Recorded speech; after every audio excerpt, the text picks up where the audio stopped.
Well, for those who were with me on that little test ride on this machine in my last video, you will have seen that, of course, just at a crucial moment, right when I didn't need it, this machine dropped onto one cylinder, just as I was trying to overtake a car and a lorry on a very short straight bit of road between two bends. Luckily I had enough momentum on that I was able to carry on with the manoeuvre, and I got past the lorry, and I did manage to keep going on the one cylinder and get away from the two vehicles I'd just passed. But it was a bit of a surprise and an unwelcome shock in the moment. Anyway, back at base I thought I'd better investigate, and I took the spark plug out and had a look at it, and what I did, I lay it on the cylinder head, switched on to look for sparks. The engine started on the other side, and this side lit with a pop off the spark from the plug. Obviously the wet mixture inside the cylinder there caught the plug and ignited, and there was a bit of a pop, and after that it was running on the one cylinder I had the plug screwed into, and this one was sparking away merrily laid on the cylinder head. So I thought, well, okay, I'll clean the plug. So when I clean a plug, I use a wire brush first.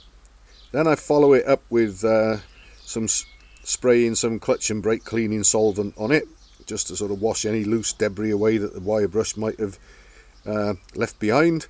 And then I follow it up with a nozzle on the airline and blow it clean and dry.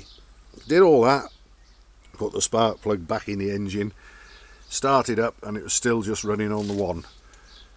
So I started thinking about carburetor issues, and I checked to make sure that this throttle cable here hadn't broken, and it hasn't, and I'd actually removed one of the two springs that hold the fronts of the side panels in, ready to get access to make sure that either the leads were on the coil properly, or more so to give me better access to get this carburetor off and investigate. And then I just thought to myself, well, you haven't tried another spark plug. And I thought to myself, well, I've got good sparks there, I've cleaned the plug, I don't think it can be that. And I thought, well, it doesn't take very long to screw another spark plug in and try it.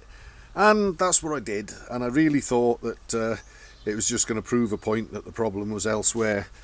And much to my surprise, it started and ran on two cylinders, as I hope to demonstrate right now.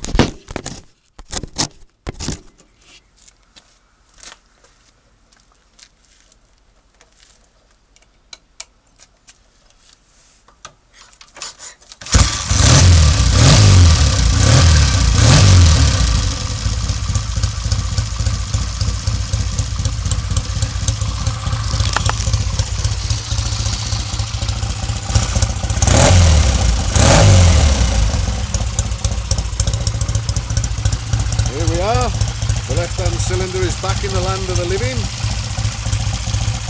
It just goes to show that you really should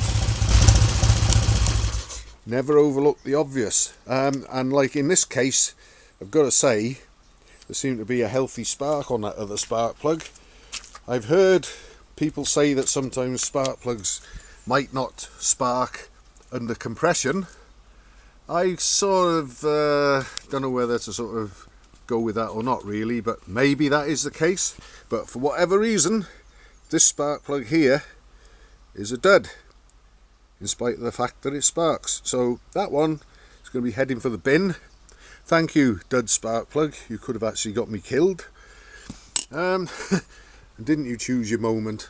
Anyway, we have a twin cylinder 750 Bonneville again, and probably later today I'll go for another shorter ride on it, just to sort of show and prove that it is working properly.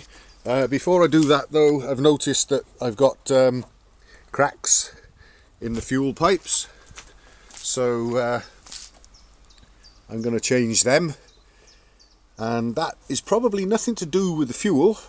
Those cracks have developed from the outside, so it's just probably oxidation of the rubber, or the rubber being old more than anything. But I've got some new rubber pipe, so I'll be fitting them before I go out later, and hopefully, perhaps at last, we might have a try of Bonneville that could be ready to go home.